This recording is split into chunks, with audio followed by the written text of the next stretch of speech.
Hi friends, मी वर्षा. आता आज आपण उपासाचे मस्त एक वाळवण रेसिपी पाहणार आहोत. ते पण पटकन होणारे म्हणजे उपासाचे सांडगे. तुम्ही बघू शकता, हे सांडगे मी थोडेसे करून घेतले आहे. हे बघा किती कुरकुरीत झाले आहे. एकदम हात लावलाच की तुटून जातात, खायला बी छान लागतात. आणखी एक तोडून दाखवते तुम्हाला. तर हे बटाटे आणि भगरीपासून सांडगे बनवले आहे मी. 3 गट कच्चे बटाटे, 1 वाटी भगर भगरले ना मी मिक्सरमधून काढली ना शिजू घातली. फक्त 5 मिनिटांमध्ये हे सांडगे बनवून तयार होता. तर चला तर कसे बनवले आहेत ते बघूया. 1 वाटी मी हे भगर घेतली.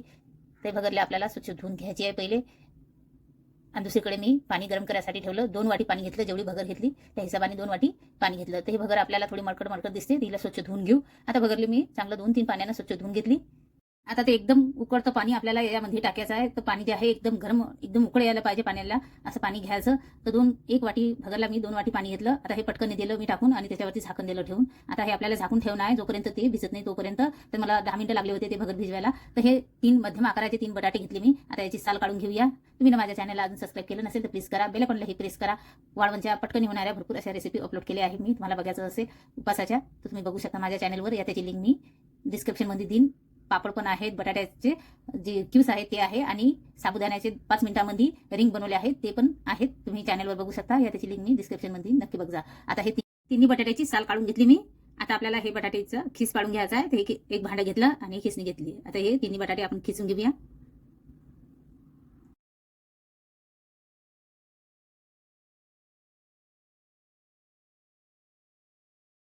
असा लांब सटक असा खिस पाडून घ्यायचा आहे. तुम्ही त्या भांड्यामध्ये पाणी पण टाकू शकता. हे बघा असा खिस पाडून घ्यायचा. आता असे सर्व बटाट्याचा मी खिस पाडून घेते. त्या तिन्ही बटाट्याचा ह्याचा खिस पाडून घेतला मी. आता यामध्ये पाणी टाकते.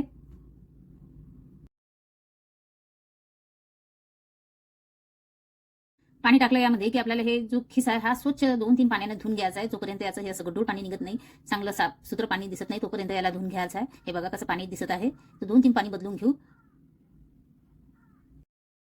चला आता याचं पाणी बदलून घेते आणि यामध्ये आणखी पाणी टाकून ठेवते. तर ते त्यामध्ये पाणी टाकून मी तो खीस जो आहे तो साईडला ठेवला. आता जी भगर आहे आपली ती भिजली आहे की नाही ते बघूया. तर 10 मिनिटं झाली आहे. जी भगर आहे आपली तुम्ही बघू शकता अशी फुलून वरी आली आहे. यामध्ये मी एकदम कोरडं पाणी टाकलं होतं. हे बघा एकदम असा गारा झाला आहे. अशीच पाहिजे आपल्याला सांडगे बनवण्यासाठी. तुमची भगर नाही भिजली तर ते जे पाणी आहे ते तुमचं थोडंसं थंड गिंड झालं असेल तर तुम्ही 2 नाही तर 1 मिनिट फक्त गॅसवर ठेवू शकता. ते आता यामध्ये पहिलेच मी 2-3 पाणी बदलून घेतलं. आता जे पाणी आहे किती साफ दिसत आहे. हे बघा स्वच्छ जो खिस आहे एकदम मस्त असा पांढरा शुभ्र दिसायला पाहिजे. आता याचं पाणी मी निताळून घेते.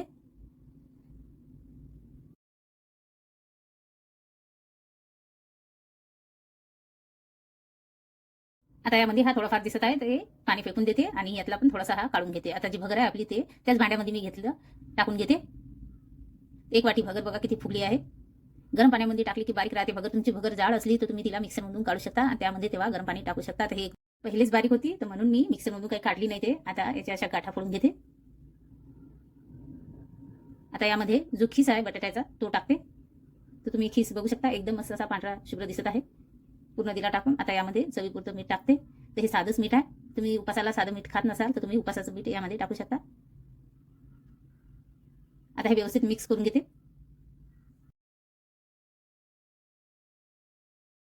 तुम्हाला जास्त प्रमाणात सांडगे बनवायचे असले उपासाचे तर बटाटे थोडे जास्त घ्यायचे, भगर पण जास्त घ्यायची. आणि पाणी जे आहे ते भगरपेक्षा डबल न घ्यायचं. कारण की भगरमध्ये टाकलं पाणी की जे भगर आहे ते फुलून जाते. आणि जाड भगर असली तर मिक्सरमधून काढून घ्यायची, नाहीतर गरम पाण्याने ती भिजणार नाही. नाहीतर 1-2 मिनिटं तुम्ही गॅसवर तिला असं कमी गॅसवर होऊ द्यायचं. फक्त जास्त नाही, 1-2 मिनिटं ते पाणी आहे ते वाटून जाते आणि गॅस बंद करून टाकायची. म्हणजे ते गरम पाण्यामध्ये फुलून जाते. तर हे बारीक होती तर मला गॅसवर ठेवायची गरज पण नाही पडली. आता असे छोटे छोटे आपल्याला हे टाकून घ्यायचे.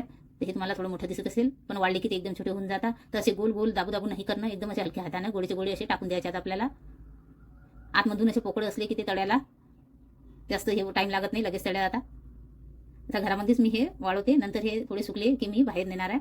बाहेर खूप हवा चालू आहे आणि धूळ वगैरे उडते. तर पंख्याखालीच मी हे वाळू घालत आहे. तर पूर्ण असे आता हे टाकून घेते.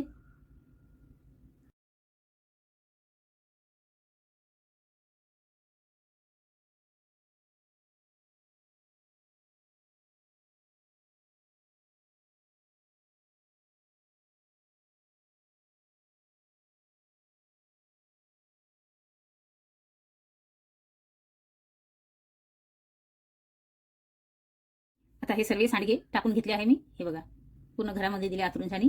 आता 2-3 दिवस कडकडी उन्हामध्ये मी हे वाव घातले आणि हे मस्त वाळले आहे. आणि हे बघा बटाटे पण असे पिवळे नाही पडले, एकदम पांढरे शुभ्र खिस दिसत आहे आणि सांडगे पण मस्त पांढरे शुभ्र झाले. चला आपण यांना आता तळून घेऊया.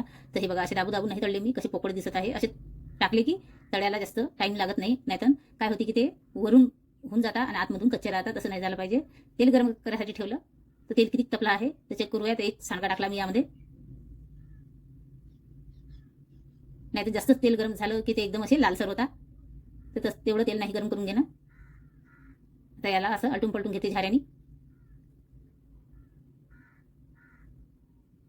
आता हा काढून घेते. हे बघा, तळल्या गेला आहे. एका प्लेटमध्ये ठेवते याला आणि आता थोडे सांडगे तळण्यासाठी टाकते. तर जास्त नाही टाकून देणं आपल्याला, थोडेसे कष्ट टाकणार. तुम्हाला असेही सांडगे तांदळाचे, राशींच्या तांदळाचे सांडगे बघायचे असेल तर माझ्या चॅनलवर आहे, तुम्ही बघू शकता. या त्याची लिंक मी डिस्क्रिप्शनमध्ये देईन. खूप छान असे राशींच्या तांदळाचे सांडगे बनवले आहे मी. कलरफुल लाल आणि हिरवा कलर टाकून छान मस्त होता. ते पण तुम्हाला बघायचं असेल तर बघा. आता झाऱ्यानी हे कंटिन्यू असे गॅस कट करून घ्यायची आणि आतमधून पण तळल्या गेले पाहिजे ते. नाहीतर काय होईल की वरतूनच ते बटाटे वगैरे त्याला कलर येऊन जाते आणि आपल्याला वाटतं झाले आहे का हे, पण ते वरतूनच होता, आतमधून कच्चे राहतात. तसं नाही झालं पाहिजे. तर गॅस कम करून घ्यायची आणि झाऱ्यानी हे कंटिन्यू असं फिरवत राहायचं. त्याचा हलकासा आता बटाटे आहे तर थोडासा असा पिवसर कलर येते, पण जास्त येत नाही, थोडासा कलर येते. झाले आहे ते काढून घेते.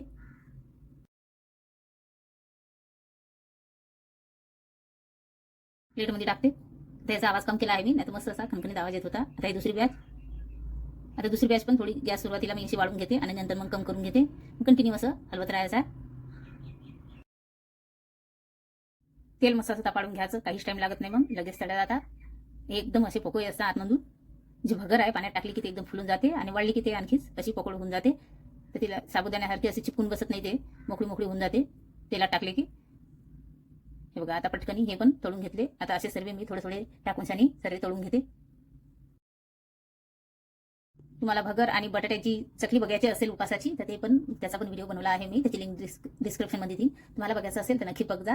खूप छान अशी चकली झाली होती. आणि बटाट्याचे पापड पण आहेत उपासाचे.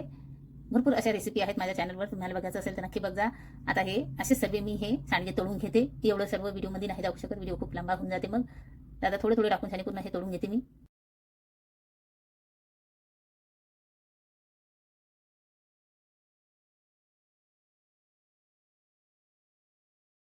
सर्व सांडगे आता हे तळून घेतले आहे मी, तुम्ही बघू शकता. मस्त असे फुगले आहे आणि खूप छान असे हे उपासाचे सांडगे होता. वर्ष दीड वर्ष टिकता, अजिबात कांजर कुंजर या खराब होत नाही. आणि केव्हा पण उपास असला तर तुम्ही हे थोडेसे काढून छानी तळून खाऊ शकता. मस्त असे कुरकुरीत होता. जो बटाट्याचा खिस आहे तो आपण खिसतो तेव्हा त्याला 2-3-4 पाण्यानं मस्त स्वच्छ धुवून घ्यायचा, म्हणजे मस्त असे पांढरे पटक सांडगे होऊन जातील. झाले आहे सांडगे. तर तुम्हाला आजचा व्हिडिओ आवडला असेल तर लाईक शेअर